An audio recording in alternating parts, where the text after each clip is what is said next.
Ma mère, Janine Erickson, était chrétienne baptiste. Depuis ma plus tendre enfance, elle me lisait des histoires bibliques et prophétiques.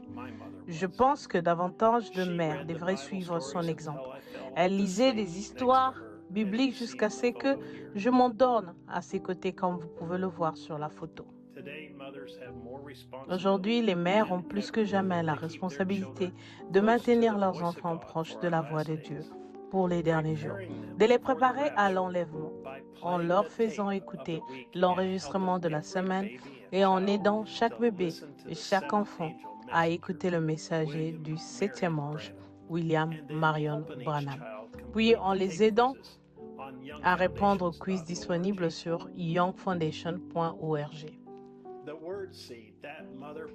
Cette graine de parole sémée par leur mère, grâce à l'écoute des enregistrements, grandira dans le cœur de ses enfants et étouffera toute mauvaise herbe, qu'elle soit d'ordre mondain ou religieux, qui tente de les éloigner du seul et unique message du Seigneur en ce temps. Après que mes parents m'eurent emmené aux réunions de Frère Branham du 7 au 10 juin 1960, ils achetèrent 2 livres, Un homme envoyé de Dieu et Un prophète en visite en Afrique du Sud, disponibles sur www.branham.org.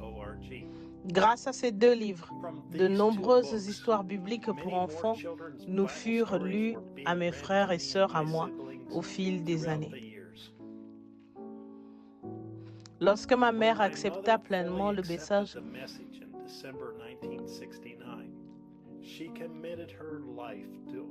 en décembre 1969, elle s'engagea à obéir à tout ce que le prophète lui commandait, tel qu'il entendait sur les enregistrements. Si Frère Branham disait détester quelque chose, elle est détestée aussi. S'il disait « Voici ce que nous devons faire aujourd'hui », elle obéissait. J'encourage toutes les mères à suivre l'exemple de ma mère, car aujourd'hui, ses 74 enfants servent le Seigneur et écoutent chaque office religieux enregistré à la maison. Que Dieu bénisse son âme dans la gloire aujourd'hui. Maintenant, la lettre, les aigles se rassemblent, la lettre du Branham Tabernacle et de frère Joseph Branham. Chère épouse, et j'estime qu'on ne pourra jamais assez honorer une mère. Notre mère est la première à être auprès de nous et elle a reçu l'importante responsabilité de faire de nous ce que nous serons et de nous faire emprunter le chemin à suivre. Elle a reçu l'obligation de Dieu de nous mettre sur le droit chemin. C'est pour ça que les mères ont une petite touche spéciale qui leur a été donnée par Dieu.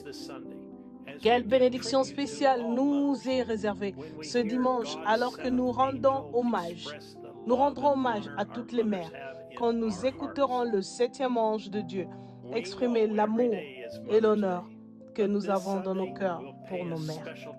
Nous savons que la fête des mères,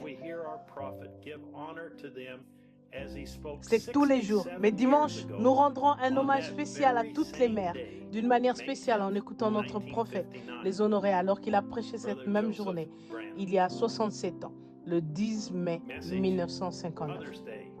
Frère Joseph Branham, message la fête des mères, prêché le 10 mai 1959 au matin, heure midi, heure de Jeffersonville. Les passages des Écritures, 1 Corinthiens 15, 1 à 4. Jusqu'à la prochaine fois, que Dieu vous bénisse et shalom.